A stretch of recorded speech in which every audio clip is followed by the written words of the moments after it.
حضرت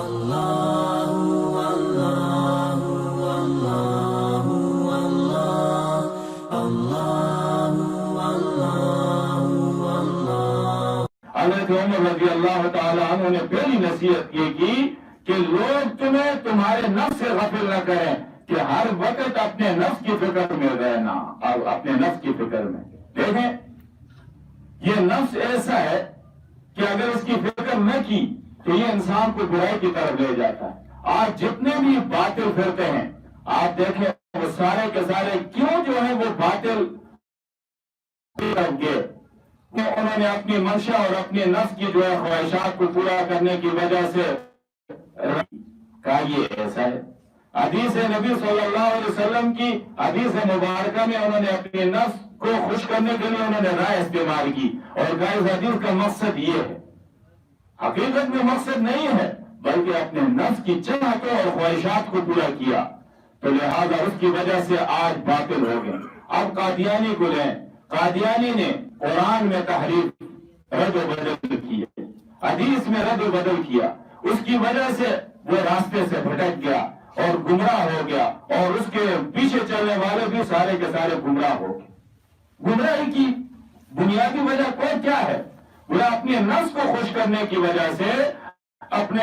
یاروں کو خوش کرنے کی وجہ سے، اپنے جو ہے چاہنے والوں کو خوش کرنے کی وجہ سے قرآن میں رد و بدل کیا اور حدیث مبارکہ میں انہوں نے تبدیلی کی، جس کی وجہ سے راستے سے بھٹک گئے اور گمراہ ہو گئے، اور گمراہ ایسے ہوئے کہ ضلال اور جو سب سے جو ہے وہ گمراہی کے پرلا جو درجہ اس پر پہنچ گئے۔ تو اس لیے حضرت عمر رضی اللہ تعالیٰ عنہ فرما رہے ہیں کہ لا تهلك الناس، فرمایا کہ لوگ جو ہے تمہیں تمہارے نفس سے جو ہے وہ بلا نہ دیں، اس سے تمہیں پھیر نہ دیں کہ جب برائی کی طرف جائے گا آدمی تو اچھائی سے رک جائے گا،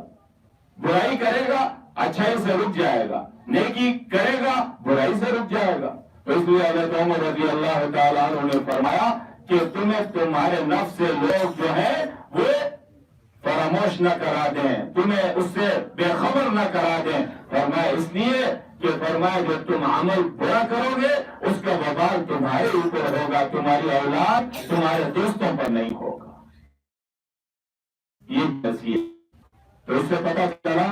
کہ اس نصیحت پر اگر ہم عمل کریں گے تو گویا دیکھیں انسان یہ سوچے قیامت کے دن مجھے اللہ کے دربار میں حاضر ہونا ہے اور اللہ کے دربار میں حاضری کے بعد مجھے اپنے ان کیے ہوئے اعمال پر خود جواب دینا ہے۔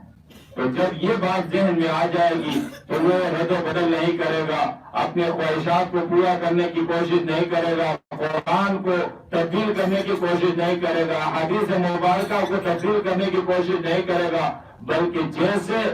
منشا اور جیسے چاہت ہے، جیسے اللہ والوں نے بیان کیا ہے اس کے مطابق زندگی گزارے گا۔ اس لیے تو اس کے دل کے اندر خوف آ چکا ہے۔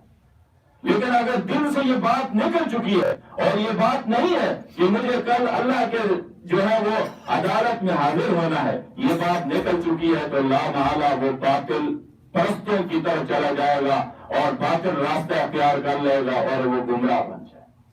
تو اس لیے حضرت عمر نے پہلی نصیحت کی کہ تمہارے نفس سے تمہیں لوگ جو ہے وہ بھلا نہ دیں، اس لیے کہ جو تم عمل کرو گے اس کا وبال تمہارے اوپر ہوگا اور اس کا انجام بھی اور اس کا انعام بھی تمہارے اوپر ہوگا، ان کے اوپر نہیں ہوگا۔